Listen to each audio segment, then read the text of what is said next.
Yeah, welcome in. Welcome back to another episode of the Format Podcast. And got another show for you here today. Hope you enjoy it. And it's the gift that keeps on giving. LeBron James, but this time this is not on LeBron. At least I don't think it is. So this should be an interesting one.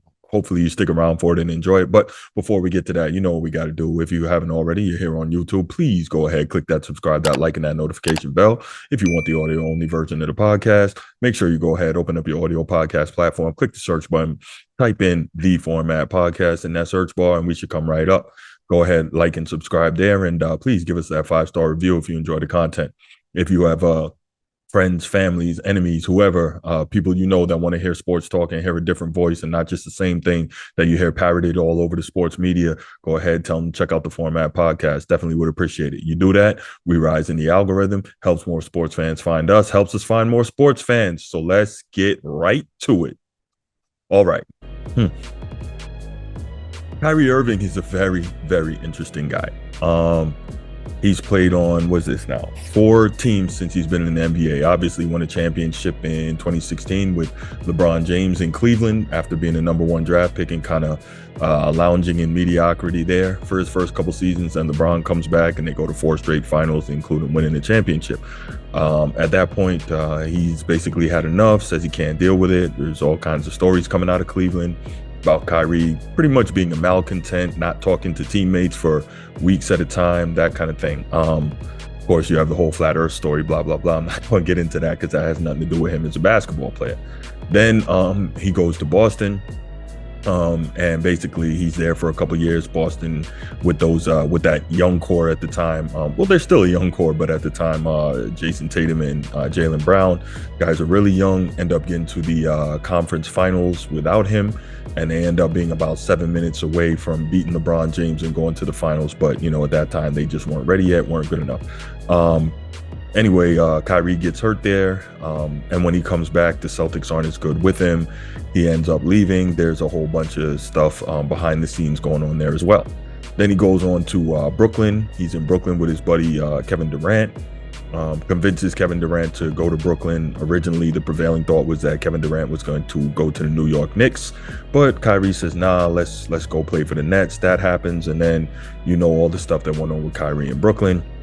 Finally, Kyrie forces a trade out of there, ends up with the Dallas Mavericks, Luka Doncic. Now, he and Luka were, I guess, a pretty decent pairing on the court together.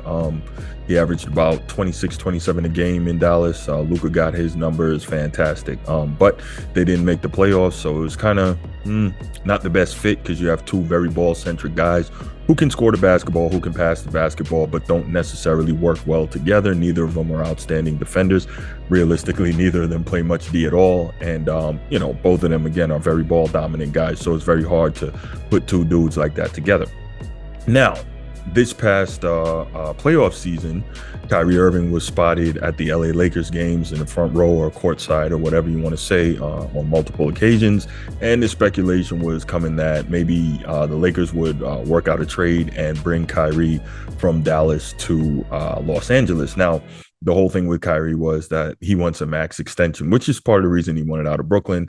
And so now the questions abound. Are the Mavericks going to give him a max extension? Is he worth a max extension? Can you trust him if you give him a max extension? Is he going to start acting up as soon as he gets a max extension? We don't know with Kyrie. The guy's talent is mercurial, but his attitude is, I don't even know the word. I'll just say his attitude is unreliable. This is a guy that clearly cares about the world and has done good things both in the community and overseas, and so a lot of respect due for that. But in terms of being available to be on the basketball court and understanding that his ability with a basketball is what allows him to have the flexibility monetarily to be able to help people in the way that he has, seems like there's a disconnect there and he doesn't quite realize that. So you got all that going on. But now I get the pop up on my phone because I was doing some other stuff and I'm sitting around and I'm trying to figure out what story would be interesting to talk about on the podcast today. And lo and behold, Kyrie Irving comes across my phone, and this was one I totally didn't expect. Kyrie Irving has shocking trade requests for the Mavericks. And what was it? It was actually the opposite of what many of us thought when we saw him consistently sitting courtside during the Lakers' deep playoff run. He's trying to convince the Mavericks to obtain LeBron James. Now, how is that going to happen? And secondly, how can the Mavericks afford it?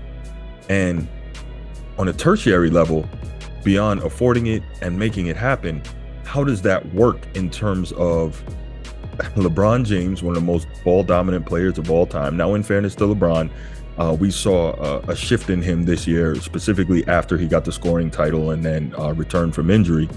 He played off ball a lot more than we've ever seen in his career. So kudos to him. That was something I didn't think that he would be able to do, but I think it's more a function of he can't physically do it the way he used to anymore. And he finally realizes that now.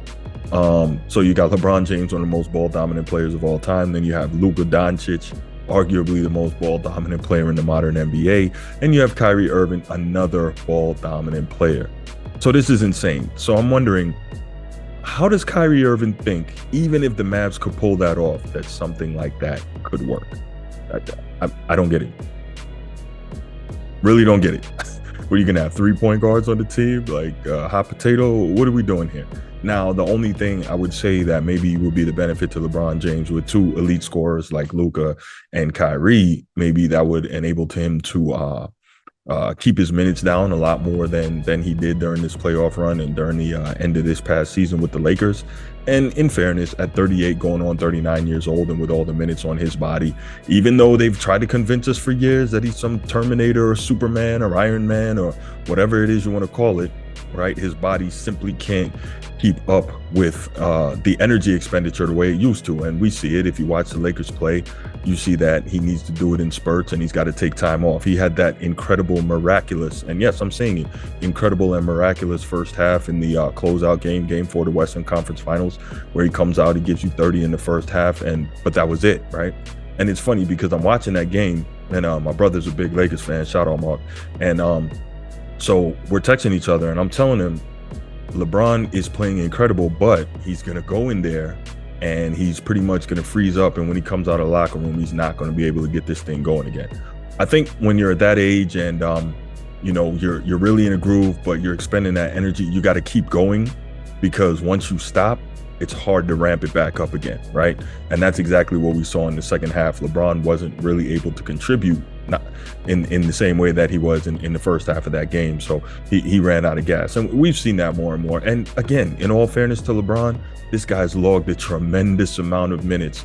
I think he's played like 2.5 seasons worth of games in the playoffs alone in his career. So, you got to give respect due for that. And you have to be fair when you're addressing this thing.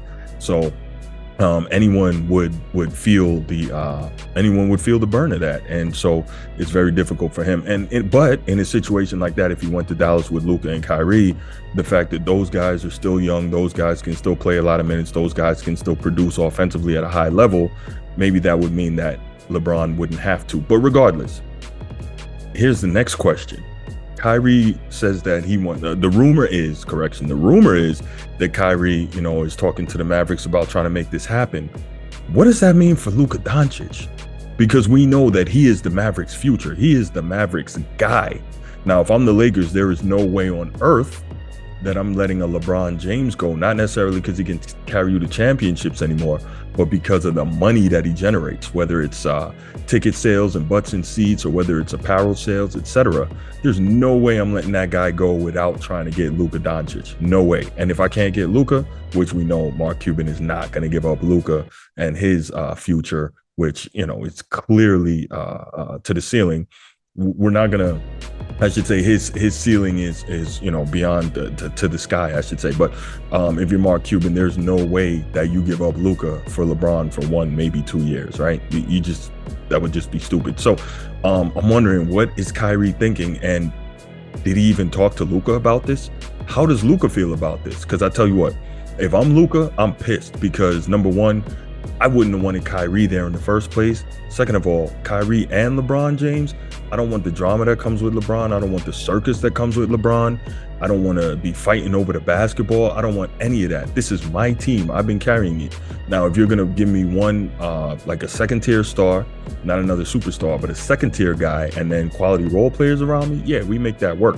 but I don't want somebody of the magnitude and gravity of a LeBron James on my roster. Luka's got to be frustrated as heck. I'll just say that. He's got to be frustrated as heck with all this stuff that's going on. Now, I know you guys are saying, whoa, Bruce, why are you saying what Luka wants matters? Because I am a guy, and I've said it before, I do not believe in giving players management level say in terms of who we should get and who we shouldn't get and all that, because I've said it before, if you let players start making personnel moves, when the personnel moves go wrong, the player washes their hands of the situation and just walks away, and they're still under contract. And then you as the GM, you end up getting fired. Nah, I'm not for that. Nope. If I'm getting fired, I'm getting fired because I did something wrong, not because I let somebody else who's not going to take the blame make the decision. That is not going to go. So to start with, if I'm the GM, maybe I hear your concerns, but you're not calling any shots if you're a player, and that's whether you're Luka or Kyrie. That's a no-go. But I'm really curious to know if this rumor is true. Did Kyrie go and discuss it with Luka first, or is he coming in here causing more problems like he has everywhere he's been? It's a crazy situation. And then I saw something else, and maybe I'll get into it on another episode. The rumors that Luka Doncic may possibly be in line to end up with the Knicks. Again, I don't see Cuban giving up Luka for anything, or I don't see Cuban letting Luka walk. They're going to pay him what they need to pay him to keep him there in Dallas.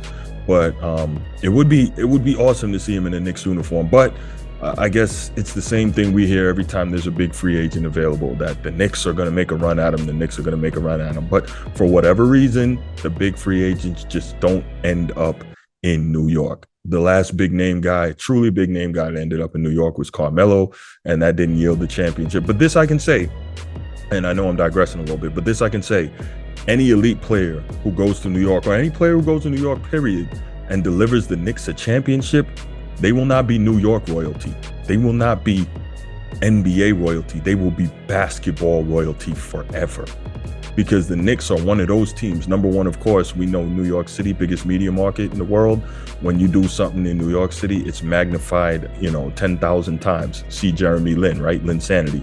But if you were to deliver a championship back to Madison Square Garden, where there hasn't been one since 1973, I can tell you that will immortalize whatever player is the guy to do that. And so, but anyway, those are my thoughts. What are your thoughts on this Kyrie Irving wanting this rumor that Kyrie Irving wants LeBron James in Dallas? How do you think that would work, even if it did happen? Do you think Luka, LeBron, and Kyrie could coexist? Give me your thoughts. Put them in the comments section. Can't wait to hear from you. Can't wait to respond to you. And I'll be back with you on the next episode. And I'm out. Peace.